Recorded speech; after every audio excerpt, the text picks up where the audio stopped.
Dice que tiene una prueba. ¿Sí? No está alcanzó el tiempo para hackear.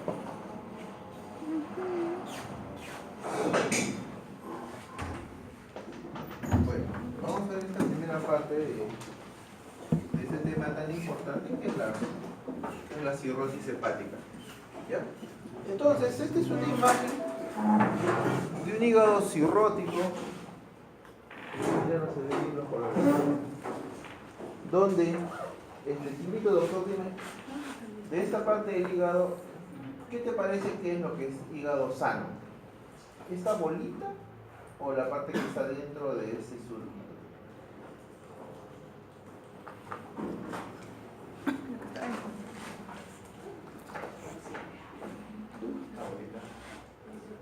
El surco, la bolita, muy bien. Entonces han nacido dos tendencias. Uno dice en el surco, otro dice en la bolita. A ver, digamos el de la bolita que es el nódulo.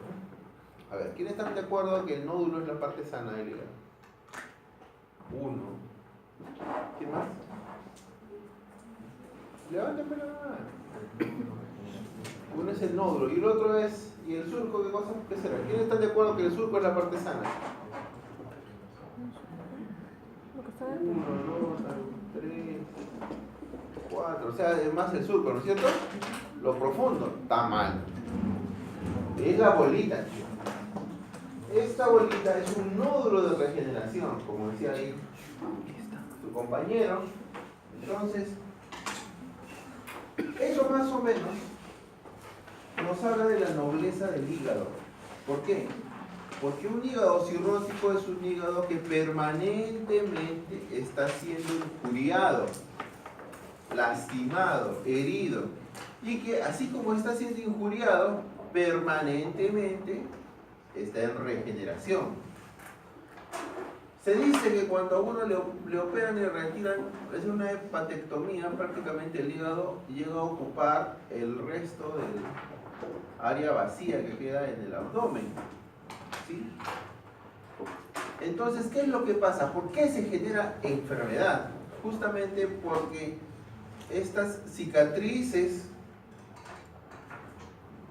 el depósito de fibrina, de tejido fibroso, mejor dicho, hace que el hígado pierda función y es lo que genera al final los signos y síntomas de esta enfermedad.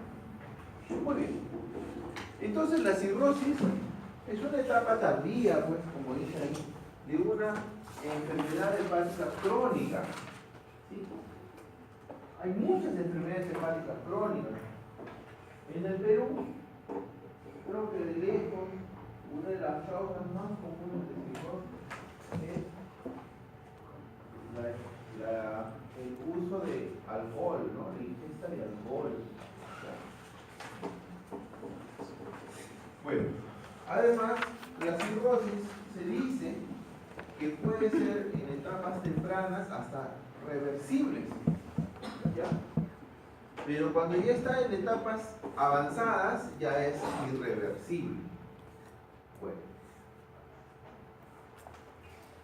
Entonces hablábamos del alcohol, pero no es la única causa. Miren, ¿no? Las hepatitis virales es una causa frecuente, autoinmunes, las enfermedades biliares, o sea, las que causan obstrucción intrahepática, extrahepática, la cirrosis biliar primaria, la colangitis esclerosante, todas esas de acá, si se dan cuenta, son obstrucciones de la salida de la bilis. ¿Ya? Obstrucciones de la salida de la bilis. Y de acuerdo al nivel en el cual se encuentren, tienen un nombre diferente. Por ejemplo, hay una enfermedad biliar que es ocasionada ahora más frecuentemente que antes, luego de que nacen o se aplican más las cirugías laparoscópicas. Por ejemplo, cuando se hace una cirugía laparoscópica ha aumentado notablemente la incidencia de trauma del árbol biliar. O sea, el cirujano laparoscópico pues tiene menor visión, menos capacidad de tactar, porque son deditos metálicos, ¿no es cierto? Las pinzas que están separando la parte anatómica, y la verdad es que es bien difícil diferenciar en algunas personas. A veces pues le ponen un clampazo, un clamp en vez de clampar la arteria, clampan el hepatocolédoco, ¿ya? Entonces, al clampar el hepatocolédoco, el paciente, 24 horas después de ser operado, presenta una infección sensitiva marcada, o inclusive a veces, luego de hacer una exploración de la vía biliar, se hace un corte a nivel del hepatocolédoco y este hace una cicatriz hipertrófica, ¿no es cierto? Y al hipertrofiarse esta cicatriz, la luz por donde se transporta la bilis se disminuye y por lo tanto hay mayor presión a nivel del árbol biliar proximal y por ende la bilis tarda en salir del hígado o sale con dificultad y el paciente tiene una colestasis, una obstrucción. Esta obstrucción a largo plazo desencadena una injuria a nivel de las células hepáticas de tal manera que a largo plazo genera una cirrosis biliar. Eso no está acá, ¿ya? Pero es bien común eso, y la verdad que una cirrosis de ese tipo es rápidamente progresivo, ¿no? Se progresa rápidamente. En 2 años un paciente está cirrótico, en 3 años hace complicaciones y ya pueden fallecer fácilmente. Hay drogas y toxinas, como por ejemplo, hay algunas sustancias herbales que se han puesto de moda hace algunos años, como eso del Herbalife. ¿Sí? ¿No han escuchado? Ya hay bastantes estudios que hablan sobre la influencia del Herbalife en las hepatopatías, ¿ya? Enfermedades así complejas como la sarcoidosis, las enfermedades metabólicas como la hemocromatosis, ¿no? La enfermedad de Wilson, deficiencia de alfa-1 antitripsina, fibrosis quística, depósitos de glucógeno, galactosemia, etc. Miren, sífilis, cirugía de obesidad, la obesidad. ¿Cómo la obesidad puede llegar a producir cirrosis? ¿A alguien se le ocurre? NASH. La esteatohepatitis. La esteatohepatitis produce cirrosis. ¿Y la cirrosis puede producir cáncer? Sí. Claro, o sea, la gordura produce cáncer. A largo plazo. Así es. Por el mismo camino va la diabetes, porque la diabetes también produce NASH. Las obstrucciones venosas, ¿no? Enfermedades venoclusivas, sobre todo en personas que tienen problemas de coagulopatías, ¿ya? Déficit de antitrombina C, bueno, etc. Coagulopatías en general hacen que se obstruya a nivel de la vena porta ocasionalmente, ¿no? Y estas obstrucciones producen pues síndrome de Buchiari, por ejemplo. Y la cirrosis criptogénica, que significa, todavía no sabemos por qué, pero hecho cirrótico, ¿no? Esas son las criptogénicas. Entonces, hay muchas causas más, ¿eh? Entonces, la historia natural de esta enfermedad es que haya una enfermedad hepática crónica, cualquiera de estas anteriores, ¿sí? Y esta evoluciona a una cirrosis que mientras no produzca complicaciones va a estar compensada. Pero cuando sufra una complicación como sangrado varicial, ascitis, encefalopatía, ictericia, que son las más comunes y frecuentes, ¿no? Pasa a ser de cirrosis compensada a cirrosis descompensada y en cualquier momento puede generar la muerte. ¿Ya? Ahora, ojo que el sangrado del paciente cirrótico, el mayor número de veces no es varicial, es no varicial, ¿ya? Por úlceras, el cirrótico hace frecuentemente úlceras, o sangrado por gastropatía hipertensiva, ¿ya? Pero cuando sangra varicialmente, se abre el río. Es bastante lo que sangra, y generalmente por eso muere, ¿ya? Entonces, cuando hagamos nuestro diagnóstico, ponemos 1, cirrosis hepática compensada. hay dos, o si no puede ser cirrosis hepática descompensada ¿por qué? Por un sangrado varicial, descompensada por ascitis, descompensada por encefalopatía, descompensada por hidritis. Eso es la manera como se debe armar el diagnóstico en un paciente cirrótico, ¿ya? Muchas veces la gente no comprende por qué es así. Entonces, esta es la causa, ¿cómo? Porque puede ser una cirrosis compensada o una cirrosis descompensada y la complicación es el por, ¿ya? Una manera de hablar. Entonces, cuando me vi en el sílabus que decían cómo se clasifica la cirrosis, bueno, preferí poner esta clasificación morfológica, ¿ya? Hay unos macronódulos y micronódulos. En una bibliografía dice 1 centímetro, otra bibliografía dice 3 milímetros. Bueno, lo importante que es de acuerdo al tamaño de los nódulos. Yo, la verdad, yo no le veo importancia clínica, ¿ya? Porque he visto tanto macronodular como micronodular y es el mismo problema en los dos pacientes. Yo prefiero clasificarlo según la gravedad. Y para eso tenemos estas escalas, creo que son las más ampliamente usadas y las cuales yo pienso que mucho les va a servir a ustedes para poder estratificar los pacientes con esta patología, que son la escala de Child y la escala de Bell.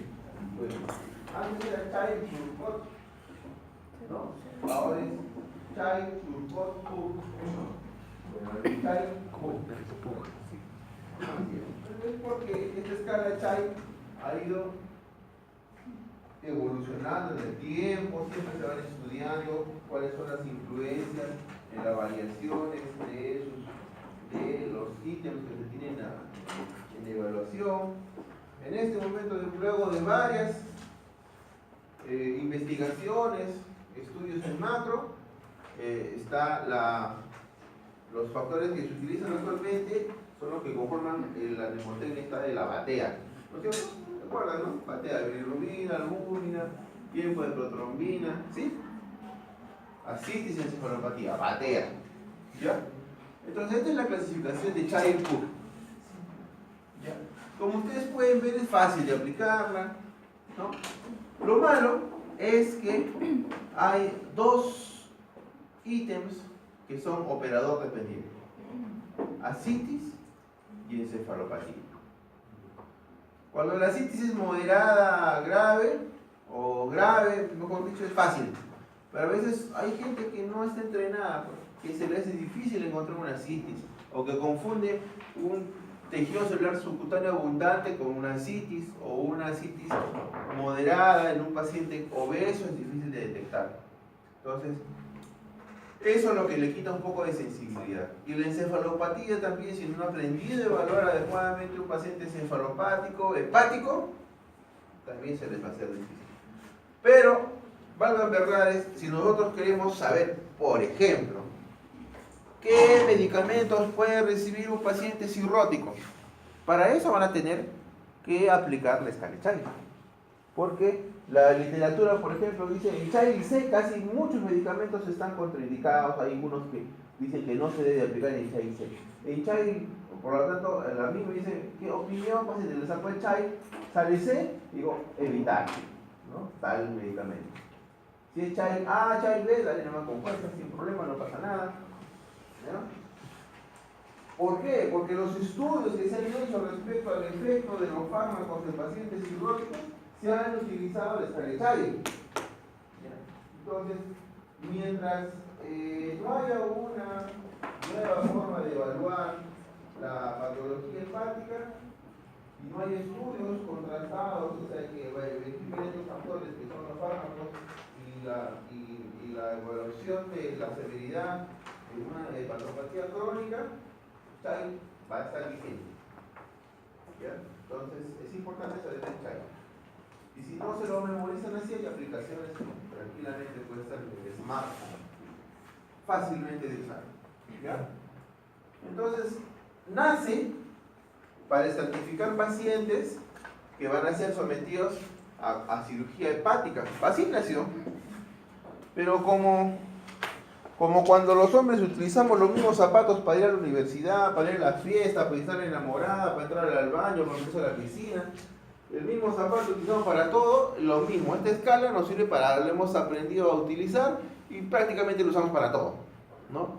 Entonces, hemos visto de que nos sirve también en otras patologías evaluando otro tipo de situaciones y han sido más o menos valederas y por eso lo estamos utilizando también para el resto. Otra escala importante es la escala de May. ¿Ya? Es una fórmula logarítmica, ¿ya? Que ha sido creado para un poquito alejar la parte subjetiva, ¿ya? De la evolución del Child y la fórmula es más o menos complejita, ¿ya? Pero es sobre todo utilizado ¿para qué? Para trasplante, ¿eh? Esto se utilizó para trasplante, pero se dan cuenta, miren acá, es, ¿no? Para el mayor pronóstico, ¿no? Valores séricos de creatinina, cifra de albúmina, el INR, ¿no? Y si hay una enfermedad hepática de base. Se dan cuenta, casi no hay situaciones operadores que dependan del operador, ¿ya? Y esto nace para priorizar la donación de órganos, porque en promedio hay 5.000 personas que necesiten órganos y solo hay 2.000 órganos disponibles. Así más o menos es en el mundo, ¿ya? Entonces, ¿a quiénes se ponen? Los que están peor, pues, o los que tienen opción, porque unos ya no tienen opción, ¿no? Entonces, ahí es cuando se nace el MEL y prácticamente se está utilizando igual que el Child casi para todo, ¿ya? A pesar de que es mejor, tiene algunas limitaciones, ¿no? ¿En qué sentido? Cuando el paciente tiene otras comorbilidades, ¿ya? Muy bien. El MEL mayor de 18 en un trabajo presenta un mayor riesgo de mortalidad y tiene una mediana de supervivencia de menor a 3 meses, miren. Más o menos preciso. Dependiendo, hay varias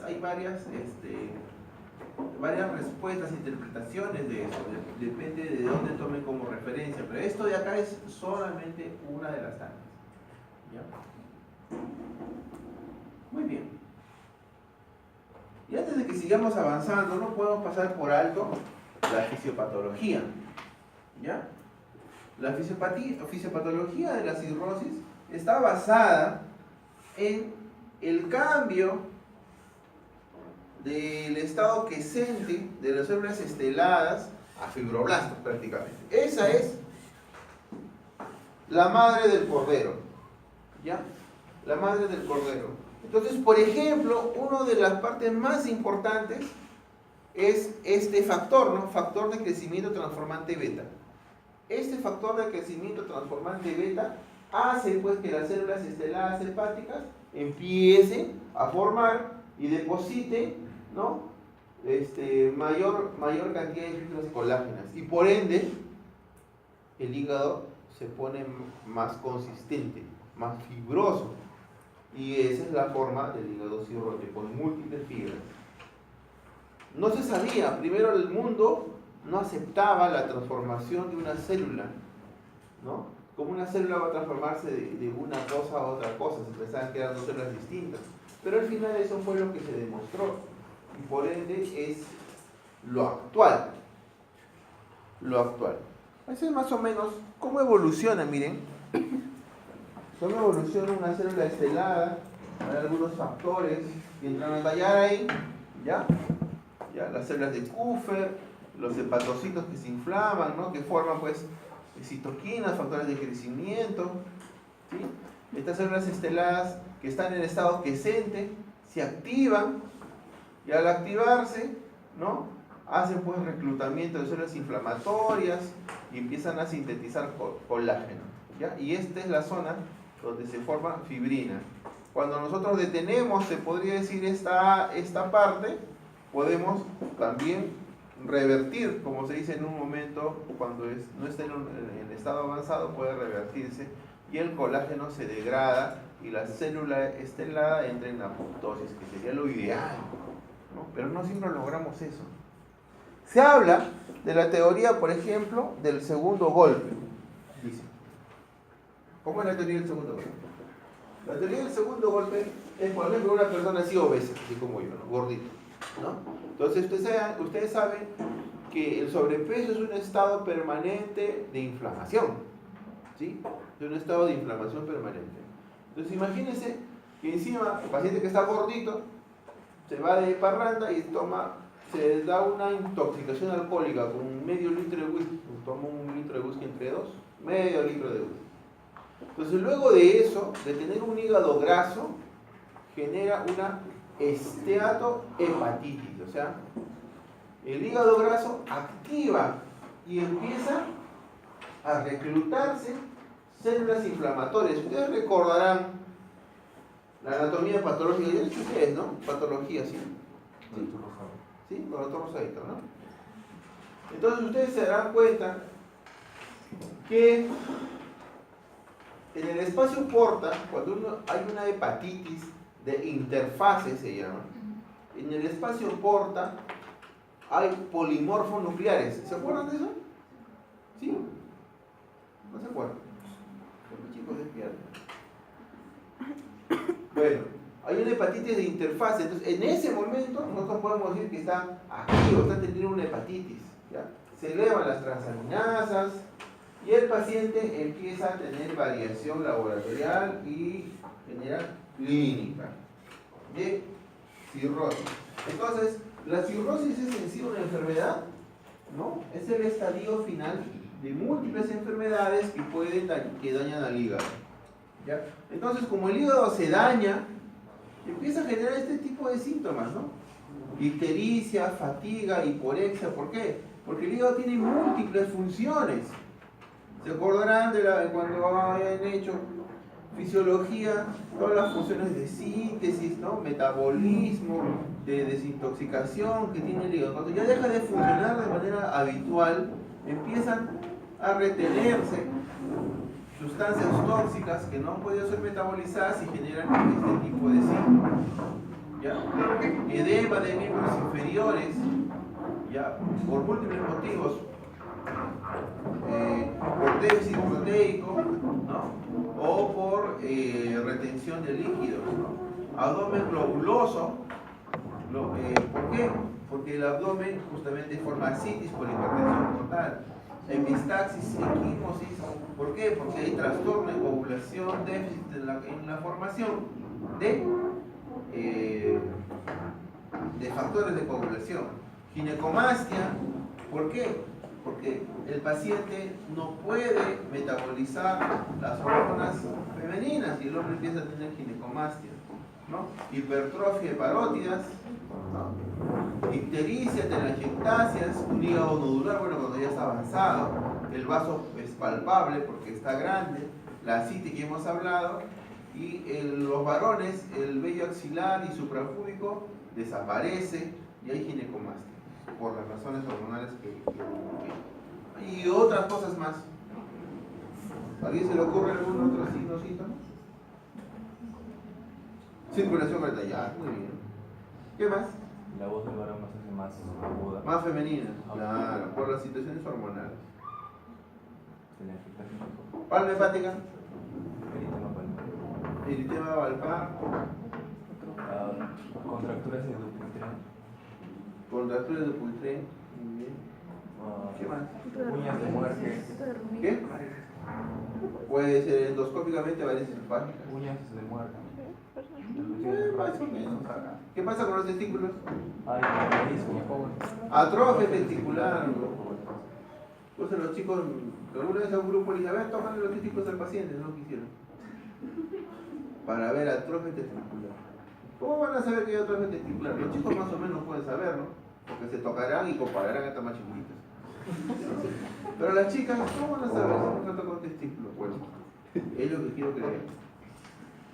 ¿Ya? Muy bien. Bueno, pero hay que tocar, si no, no van a aprender.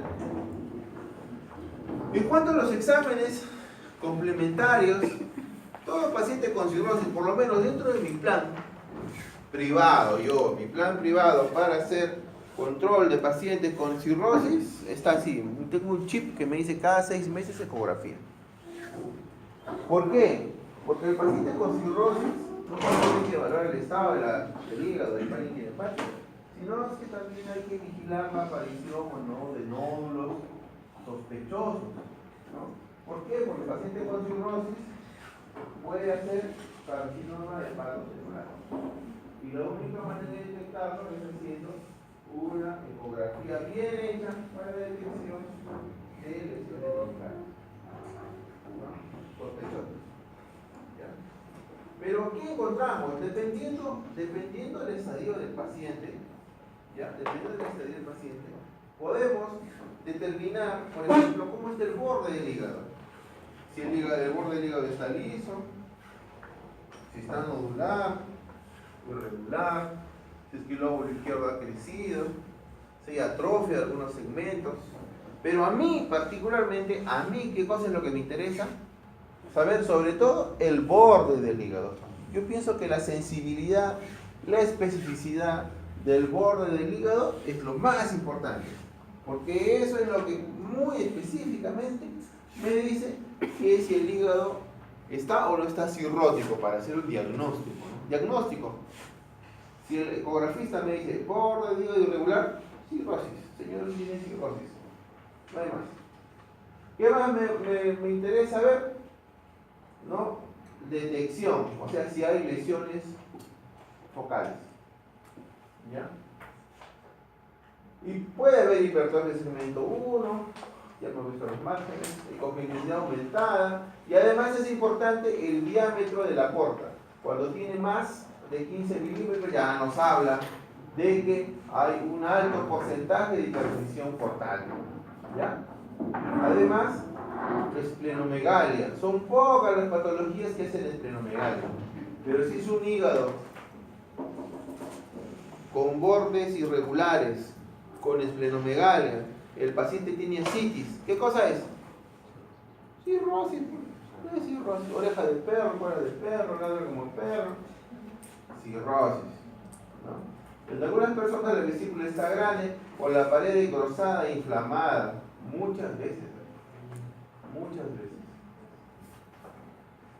En la tomografía, ¿ya? ¿Por qué en la tomografía? ¿Ya? Dos situaciones importantes. La primera situación, que en la ecografía se encuentre una lesión focal.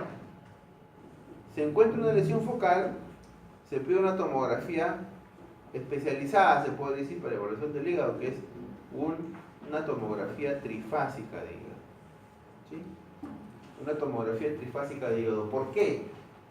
Dice que un paciente, miren así, paciente cirrótico que tiene lesión focal en hígado con fenómeno de washout es sinónimo de carcinoma hepatocelular. No necesita más. ¿No? Voy a repetirlo.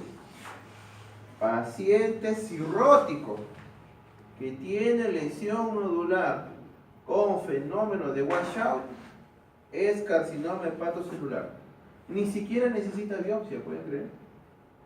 Es carcinoma hepatocelular. ¿Ya? Entonces, por eso encuentra lesión focal, perfecto, tomografía abdominal trifásica. Listo. Esa es la primera situación. La segunda situación para hacer una tomografía es cuando uno tiene sospecha de una patología arterial, venoclusiva, portal, qué sé yo, que haya generado la cirrosis. Por ejemplo, hay un joven que dice, justo hoy día me estuvo llamando, le estamos con huelga, ¿no? que tiene ya tiene 24 años, 23, 24 años, sí. Yo lo conozco hace como 3 años y no tenía diagnóstico, ¿no? Pero venía por la emergencia por hemorragias digestivas altas por varices esofágicas. Y se le hizo ligaduras y todo. Y dijeron, ¿pero por qué tiene cirrosis? No tiene hepatitis A, ni B, ni C, ni nada. No tiene ninguna de las hepatitis. Todo se le examinó, nada. El hígado, tomografía, hígado cirrótico. ¿Por qué? Tiene cirrosis. Y ahondando dentro de los estudios, tenía el antecedente de haber tenido un absceso retroperitoneal por tuberculosis. ¿Ya? Entonces, investigando este absceso retroperitoneal por tuberculosis, hay que saber de que estos pacientes tienen alto riesgo de hacer trombosis esplénica. ¿Ya? Y esta trombosis esplénica puede hacer una cirrosis hepática, ¿no?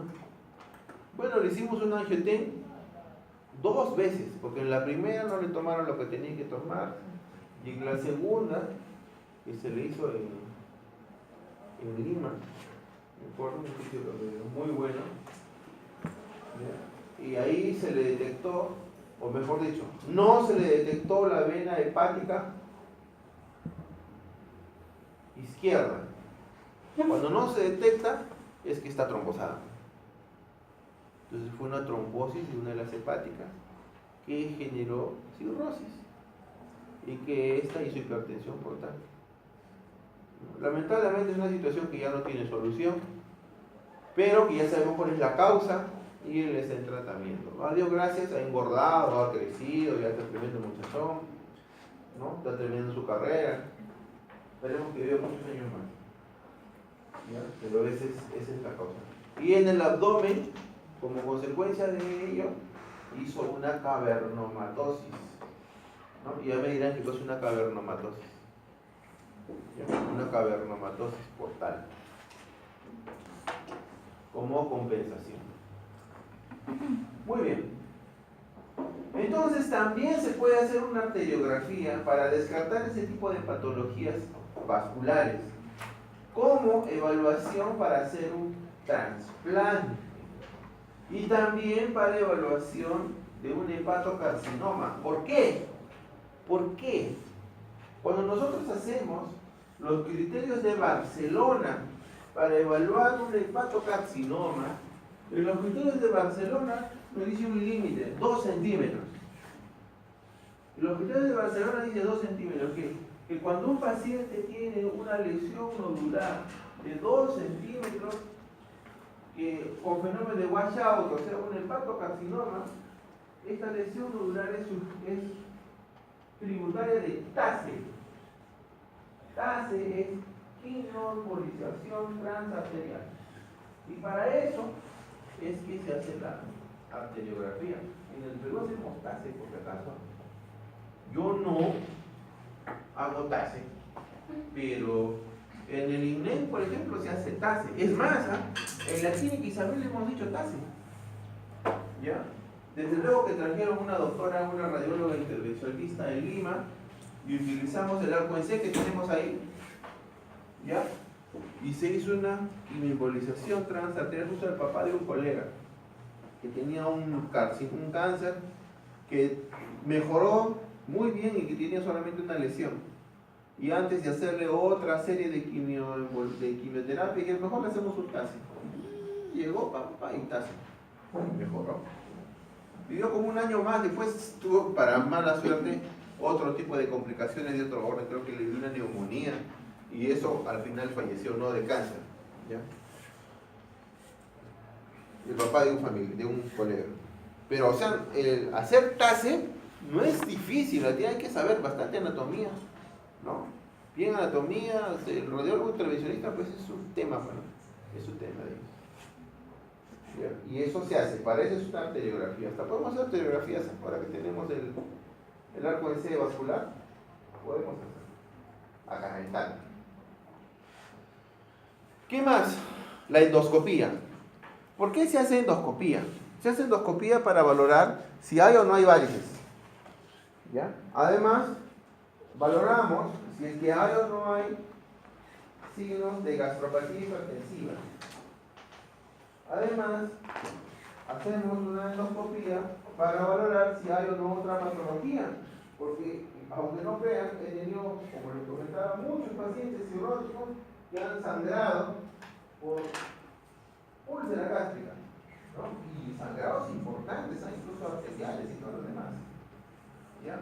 También se utiliza gammagrafía, digamos, porque tiene cierta afinidad para captar los hepatocitos y bien puesto una captación heterogénea y también la esplenomegalia, la resonancia magnética, también para cuantificar la cantidad de hierro, sobre todo cuando hay enfermedades por depósito de hierro en el hígado, ¿ya? También para diferenciar entre nódulos y hepatocarcinódulos no carcinomatosos y carcinomatosos, ¿ya? Pero de lejos creo yo que el estudio principal, el estudio madre diagnóstico es la biopsia hepática. La biopsia hepática antes era un estudio que lo hacíamos facilito, íbamos al borde de la cama del paciente, su lidocaína y ¡pum! Le sacaba su biopsia y listo. Uno que otro paciente se moría, bien raro. ¿Ya? Ahora hemos aprendido a no hacer eso que se le muera al ecografista, al radiólogo. ¿Ya? Pero en realidad la biopsia hepática es un estudio muy importante. ¿Ya? Y ahora estamos haciendo aquí en Tacna, que hace justamente su profesor, el doctor tan querido por ustedes, el doctor Becerra, ¿no? Y ¿cómo se llama? Ahí se logra determinar sobre todo cuán avanzada está la cirrosis, el grado de fibrosis, ¿ya? A mí me han enseñado que una buena biopsia es la que tiene 11 espacios porta. No 6 ni 8, sino 11 espacios porta, ¿ya? Y con 11 espacios porta nosotros podemos valorar si es que hay las estructuras necesarias, si es que están los canalículos, si están todas las, si es que hay hepatitis de interfase, si hay cuerpos rosetoides, etc, etc, etc. Es una buena muestra. Es una buena muestra. ¿Ya?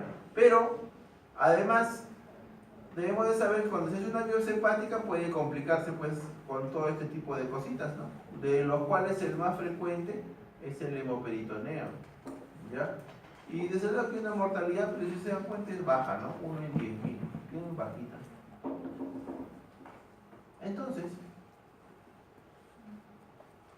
cuando nosotros hablamos de cirrosis, cuando ya hemos hablado respecto a la transformación de las células esteladas en fibroblastos, podríamos decir prácticamente que la cirrosis es una fibrosis de hígado, ¿no es cierto? ¿Sí? Y siempre tenemos que hacer biopsia a los pacientes. ¿Hay alguna manera no invasiva de saber si un paciente está fibrótico? Como la manera ideal de evaluar si el paciente está progresando en su enfermedad es a ver si está progresando o no su fibrosis. ¿Sí? ¿Estamos de acuerdo? Entonces, busquemos pues marcadores no invasivos de fibrosis. Entonces, dentro de los marcadores no invasivos hay varios tipos, varios.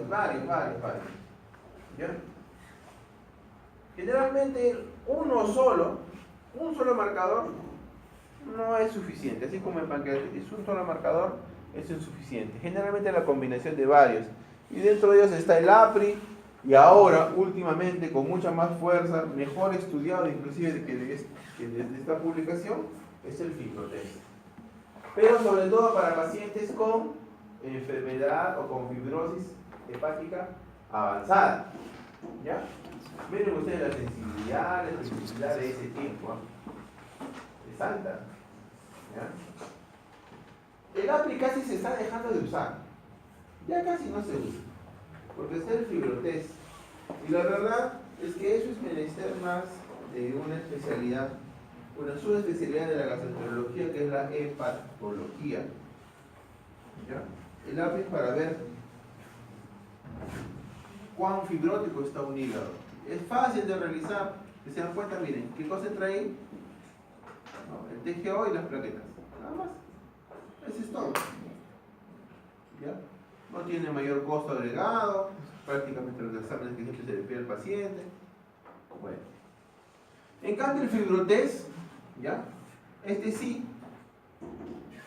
es mucho más completo, ¿ya? Se ha evaluado en pacientes con hepatitis C, ¿ya? Y realmente tiene una correlación anatomopatológica importante. Miren, F0 es sin fibrosis, ¿ya? F1, F2, F3, F4. Y están los valores que prácticamente correlacionan. O sea, un fibrotest es un análisis de sangre de estos marcadores, ¿ya? Alfa 2 macroglobulina, aptoglobina, gamma-glutamina-transpeptidasa, bilirrubina total y apolipoproteína A1, ¿ya? Nos sale fibrotest, nos sale valores que correlacionan mucho con la patología y por ende con la evolución del paciente cirrótico. O sea, ¿cómo podemos saber si un paciente con cirrosis ha mejorado, está mejorando realmente, si está funcionando a largo plazo? Es haciéndole un fibrotest periódico, una vez al año por lo menos. También dice que se puede hacer elastografía. Elastografía es una manera de decir qué tan elástico es un tejido, ¿ya? Y para eso se ha creado esta técnica mediante la resonancia magnética. Pero ¿alguien se acuerda cómo es la forma, cómo funciona un resonador magnético? A ver, doctora, explícalo bien. ¿Cómo captura imágenes un resonador, doctora? A través del campo magnético. Ya está, muy bien. ¿Y qué hace con el campo magnético? ¿De dónde obtiene información en la variación del campo magnético?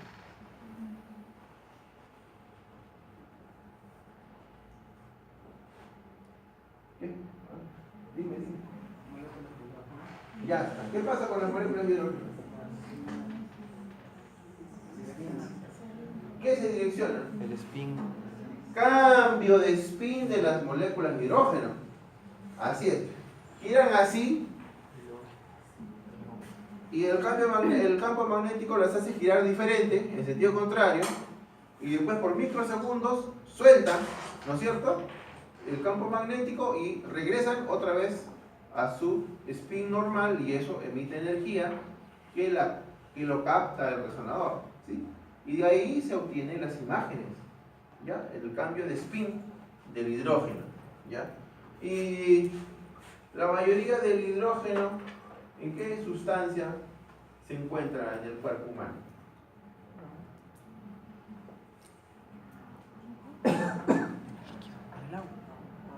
Agua. ¿En el agua? ¿Cuánto es de agua en el ser humano? ¿Cuánto de agua tiene? Más o menos 60%, ¿no? Bueno, ya está, pues entonces es un poquito difícil, ¿no? ¿Por qué? Porque justamente es influenciada por el estado de hidratación del paciente, pues es una elastografía adecuada, ¿no? Porque ¿cómo podemos tener que llegar a esa conclusión? ¿Ya? Pero tiene realmente una especificidad y una sensibilidad considerable. Lo malo es que todavía hay pocos estudios al respecto y sobre todo es un estudio caro. Caro, ocupa bastante tiempo de máquina, costosa, la máquina ultra costosa, costará pero no 2 milloncitos de dólares, 3 milloncitos, y que 3 millones, esos 3 millones tienen que durar más o menos como 2 años sin molestar, dividan cuánto cuesta el minuto de resonador, y que esté eso 1 hora el paciente metido dentro del resonador para que le hagan esta prueba, o sea, tiene su costo. ¿Ya? Más fácil es el FibroScan. Lamentablemente cuando hice este slide no tenía acceso a internet, no sé qué le pasó a la internet. Pero el FibroScan es igualito que una ecografía. Así, es más casi como una laptop. Y es como una ecografía que emite emisión de ultrasonido y hace varias emisiones. Entonces en distintas zonas tomas muestras y de eso la maquinita saca un promedio y te dice cuán duro está el tejido hepático. Es fácil, ¿no? Casi me querían vender a mí un FibroScan. Pero la verdad que en Tacna hay muy poca conciencia del estudio de las enfermedades del hígado. ¿No ves que el hígado no molesta hasta cuando ya está frito? ¿No? Entonces el peruano va cuando, doctor, vengo a traer a que me arregle la pierna. ¿Dónde está? Acá se da en la mano. No va hasta cuando ya el órgano está en las últimas. Entonces, ¿cuánto costaba? Como $65,000 cuesta un FibroScan, ¿ya? Y para recuperar, imposible, mucho tiempo. Por eso no lo compré. Pero es importante saber evaluar el FibroScan. En Arequipa hay FibroScan, pero es tan poca lo que se usa, es que vienen a ofrecernos que usemos hasta aquí en Tacna, que mandemos pacientes a la clínica a una que compró el FibroScan, para que vean, ¿no? Hay poca conciencia. Ojalá que ustedes, que ya son una nueva generación de médicos, ¿no?, en algún momento se les ocurra pedir FibroScan a un paciente con hepatopatía crónica, ¿ya?, para saber cómo está evolucionando su paciente, ¿ya? Y tiene, sobre todo, mucha certeza diagnóstica en el paciente con... ¿Qué es esto? Alcohol. No alcohólica. Claro. No alcohólica, ¿ya? Muy bien. Entonces, tomar biopsia, como ustedes ven, tiene ciertas ventajas y ciertas desventajas, ¿ya? Entonces, este acá es no alcoholic fatty liver disease, ¿ya? Hígado graso no alcohólico, ¿ya? Las ventajas, es una muestra directa de la fibrosis, está todo muy bien estudiado, excelente, incluso cuando el paciente se muere le sacan el hígado enterito, lo parte por pedacitos. Muy bien estudiado. Lo malo es que es invasivo, pues, y con todas sus complicaciones por ser invasivo. Y además, ¿qué más? Es variable. ¿Por qué? Ustedes han comido alguna vez una manzana y por un lado la manzana está podrida y por otro lado la manzana está sana, ¿sí? Lo mismo pasa con el hígado a veces. Por un lado el hígado está sano y por otro lado está con cirrosis. Exactamente igual, no se afecta homogéneamente, ¿no? En cambio los marcadores séricos tienen ventajas, que no es invasivo, fácil de repetir, se hace un montón de veces. Todas las veces que tú quieras. La limitación creo que es el dinero nada más. Lo malo es que no puedes discriminar cuando hay etapas intermedias, ¿no? Cuando está en la fase 1, 2, entre la 1 y la 0 y la 2, a la 3 y la 4 a veces no puedes discriminar, ¿ya? Y hay algunas enfermedades que pueden producir alteración. Muy bien. En cuanto al tratamiento del paciente con cirrosis, es básicamente un soporte, ¿ya? Para la cirrosis es soporte de los signos y síntomas que tenga el paciente. Para su síndrome ascítico, control con diurético. Para las enfermedades infecciosas, antibiótico, ¿ya? Y lo otro es la etiología de la cirrosis. Algunas veces el paciente, por ejemplo, con la enfermedad de Wilson, deberá recibir tratamiento para la enfermedad de Wilson, como por ejemplo la de penicilamina, ¿no es cierto? ¿No? Eso, sustancias quelantes, ciertas dietas, ¿sí? Cuando es hepatitis B, tiene que recibir tratamiento antiviral.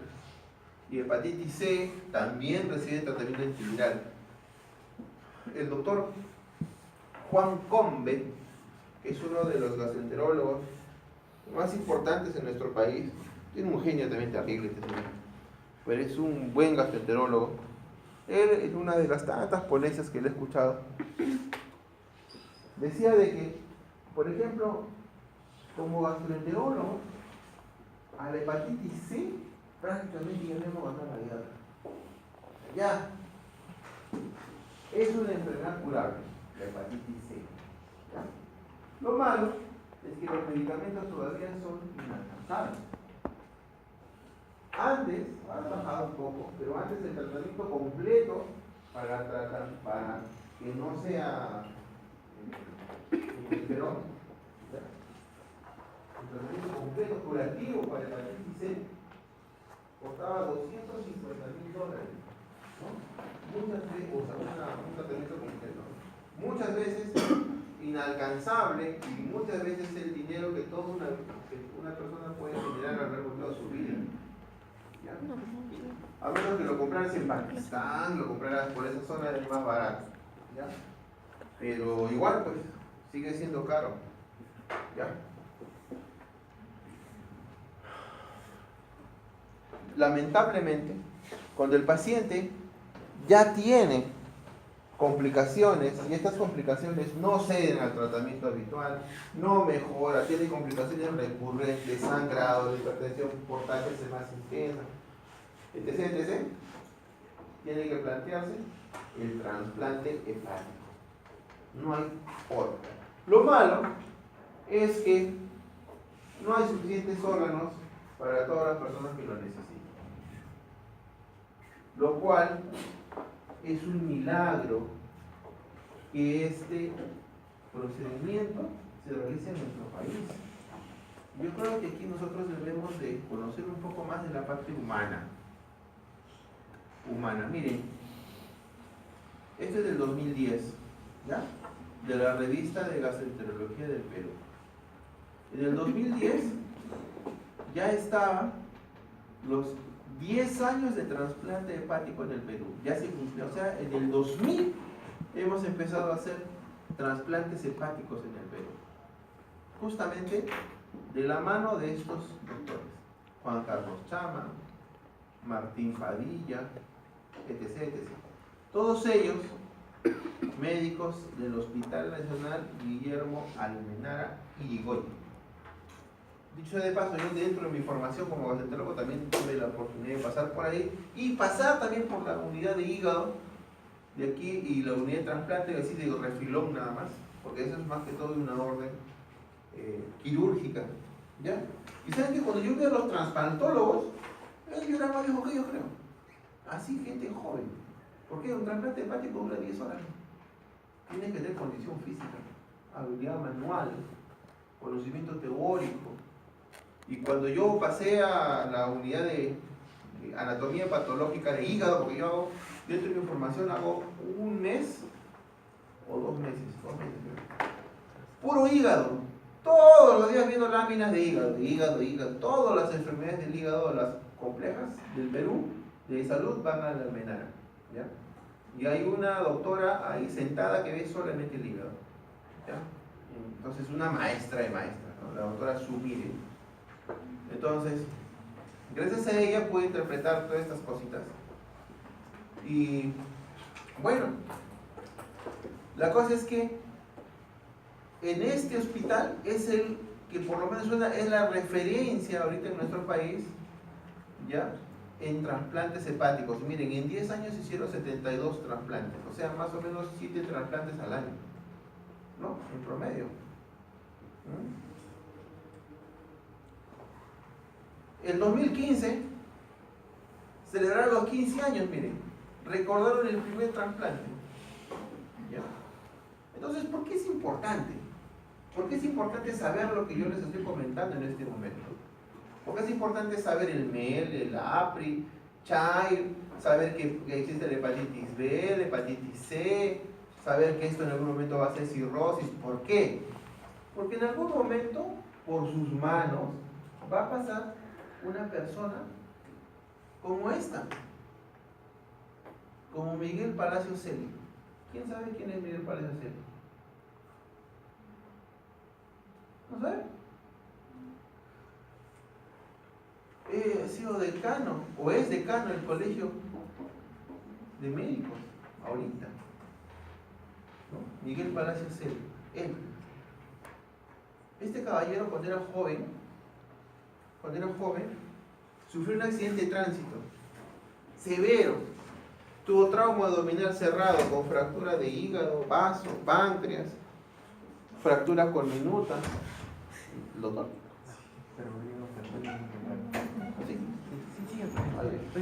Fractura conminuta, aguantó no sé cuántas operaciones, ¿ya? Le pasaron 12 unidades de sangre, o sea 6 litros se le devolvió toda la sangre, vivió a esto, un montón de operaciones. 5 años después tuvo un hepatocarcinoma, hepatocarcinoma por hepatitis C. Se hizo el trasplante hepático, a punto de morir. Se hizo el trasplante hepático. Luego de haber hecho el trasplante hepático, mejoró y años después tenía otra vez una falla hepática.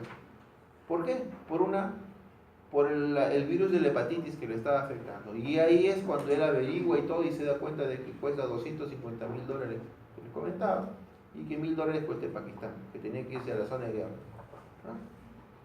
Entonces ya estaba por irse y por medio de otros colegas que uno que está en Los Ángeles, creo, le consigue el tratamiento y al final él invierte todo el dinero de su vida, los estudios de sus hijos y recibe el tratamiento para matar la hepatitis C. Y se recuperó. Se curó de la hepatitis C. Y luego de ello postula para ser el decano de nuestro colegio. Y ahora es el decano. ¿Cómo es la vida, no? Tanta información, tanto conocimiento para llegar a un punto en el cual este señor, uno de sus primeros,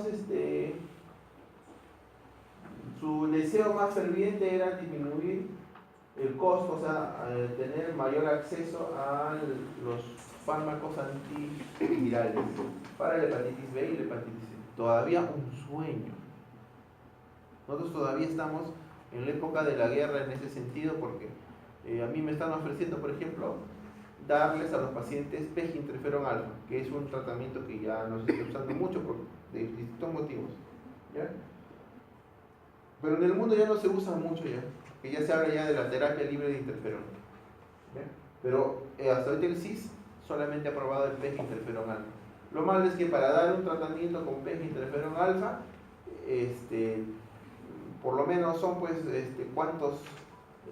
cuántos miles de soles que representan un montón de presupuesto para otras enfermedades. Pues acá también. Todo eso, lo que a él le ha pasado está en ¿dónde está esta revista? Aquí. Busquen esto. Trasplante hepático del Perú, historia de un milagro. Por el escríbanlo así, ¿no? ¿Cómo está? Y van a ver todo lo que pasa después de señor.